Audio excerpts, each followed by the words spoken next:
actually one story that's been backtracked on by the Liberals, Stephen Guilbeault in particular. Yesterday, we learned, actually, this was from Monday, from the Montreal Gazette, where Environment and Climate Change Minister Stephen Guilbeault announced that our government has made the decision to stop investing in new road infrastructure. Of course, we will continue to be there for cities, provinces, and territories to maintain the existing network, but there will be no more envelopes from the federal government to enlarge the road network. The analysis we have done is that the network is perfectly adequate to respond to the needs we have.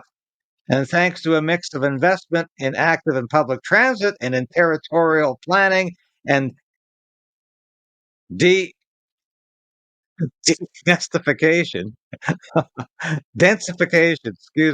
we can very well achieve our goals of economic, social, and human development without more enlargement of the road network.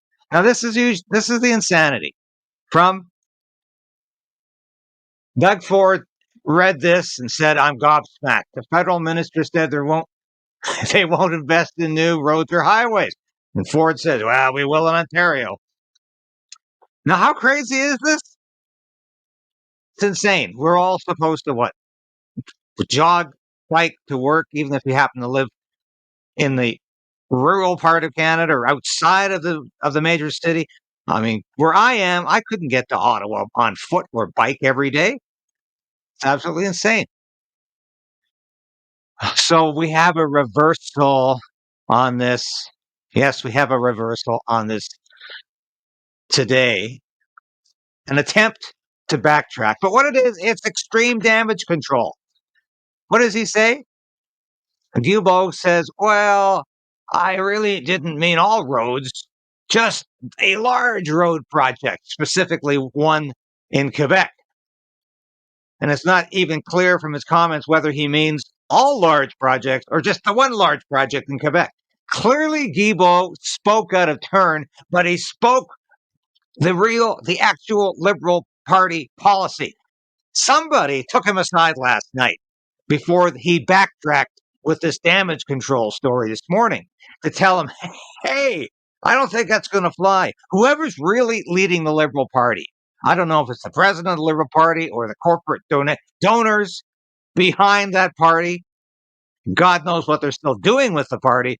But somebody got to Guilbeault last night and said, "Hey, you better issue a retraction of some sort because this just ain't going to fly with most Canadians who think this is nuts." We already think Guilbeault is mad. We think he's crazy.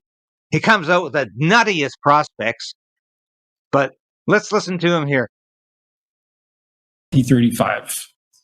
This includes the interim goals along the way, beginning with 20% of all new vehicle sales be EVs by 2026. It ensures Canadians have access to our fair share of the global supply of these vehicles. Also help Canadians with the cost of living. Get on board. That would be my message. There will be limitations on how much natural gas you can use. Yes, absolutely. That's what fighting climate change looks like. Limiting the amount of fossil fuels we're using. We're doing that in the transportation sector. We're doing that in the cement sector. We're doing that in the steel and aluminum sector. We're also doing it in the electricity sector, and we're doing it in the oil and gas sector. Okay, you've heard this clip from Madman Guilbeault before. Here he is saying we're going to phase out the combustion engine, and you think you're going to have fossil fuels to heat your home or keep the lights going? No, we're even going to phase out electricity because that's no good either. So this is the guy who came up with these policies, and you know that he thought he was speaking truth the other night when he said we're not going to build roads either because we don't need roads anymore because we're not going to have enough cars. And he actually made the absurd and insane suggestion that if we build more roads, it's going to create more congestion on the highway. Where have you ever heard anybody come up with that kind of synopsis or that kind of analysis? is the vacuous head of Stephen Guilbeault. This man is dangerous. He's not just a proud socialist, he is a Marxist. And he's dragging Canada down a Marxist path.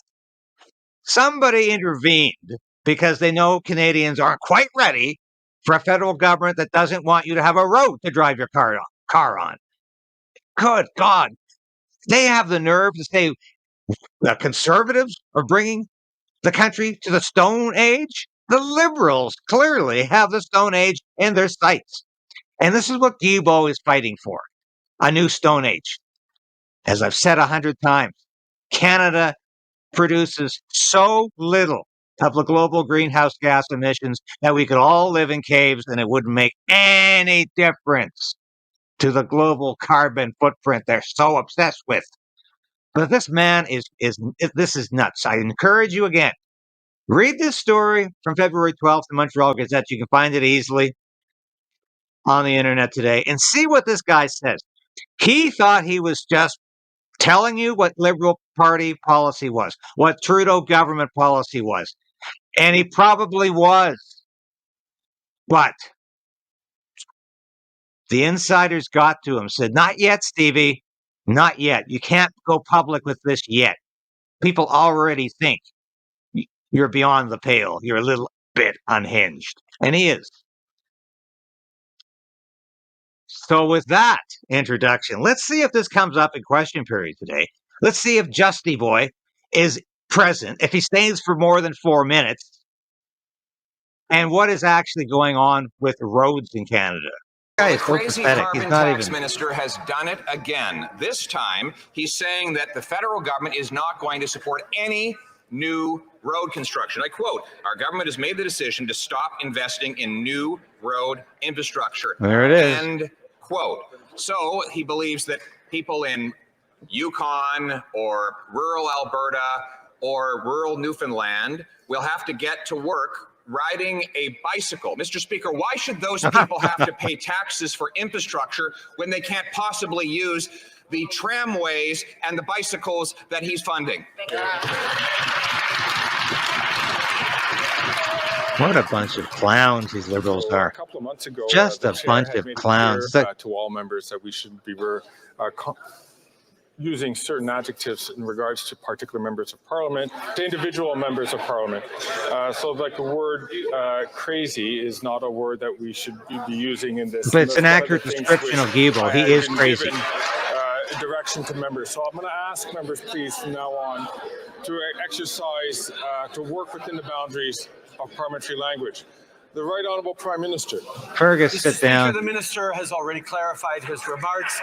Our government's approach to investing he hasn't clarified his remarks. Damage control is all he did.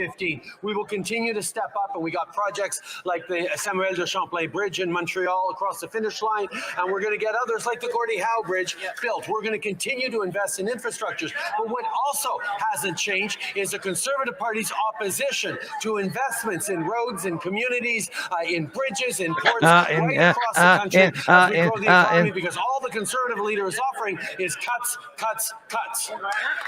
The Honourable Leader of the Opposition. Speaker, first, this radical minister is bringing in a 61 cent a litre carbon tax on people who are committing the crime of driving to work or operating their farms. Then he wants to ban people from using vehicles that are necessary in our climate. And now he says he's going to ban all federal funding for future roads. Our government has made the decision to stop investing in new road infrastructure. Will the Prime Minister condemn these crazy comments? Oh, we can't be crazy, Greg. Prime Minister. Once again, the minister has clarified his remarks. Our approach to infrastructure continues to be one of investing in the future for Canadians. Look at that simpering clown Guilbeault. He won't even look up. He's so goddamn new interchanges on Highway 101 and 103 in Nova Scotia, and twinning the He is a pathetic excuse for a human being and the cabinet. Municipalities through the Community Building Fund. Just in Ontario, this means almost $29 100 projects for local roads and bridges. What has not changed as well is the Conservative Party's opposition to investing in future, Hi, this is David Crayden from Crayden's Right and Stand on Guard. Join the resistance. Resolve to resist. Become a member of this station. I've been practicing journalism in one form or another for over 30 years. I've worked in print, radio, and television for a lot of prestigious publications and media outlets. I was an Armed Forces Public Affairs officer. I worked on Parliament Hill. I know how Ottawa works, and I know how corrupt federal government can be. But you can play a part in opposing Justin Trudeau's government and Justin Trudeau's plans for Canada. You can become a part of the Crayden's Right resistance. Now, I urge you today, please support this station in any way you can. Ring that bell, subscribe, because that ensures you're at least going to continue to be able to watch these episodes. You'll beat the algorithm. But more importantly, I need your financial support. I hate to ask, but that's what I'm doing. I made a decision to pursue independent media because I believed it was the best possible route for me to take as a journalist and as a concerned citizen of Canada. So you can become a part of that. And at only $5, you can become a part of that on YouTube, on Substack, and with Buy Me a Coffee, a one-time donation. But I need your support. And from the bottom of my heart, I thank you. If you've already done that, if you're already supporting the station, thank you. But if you haven't, make that decision today.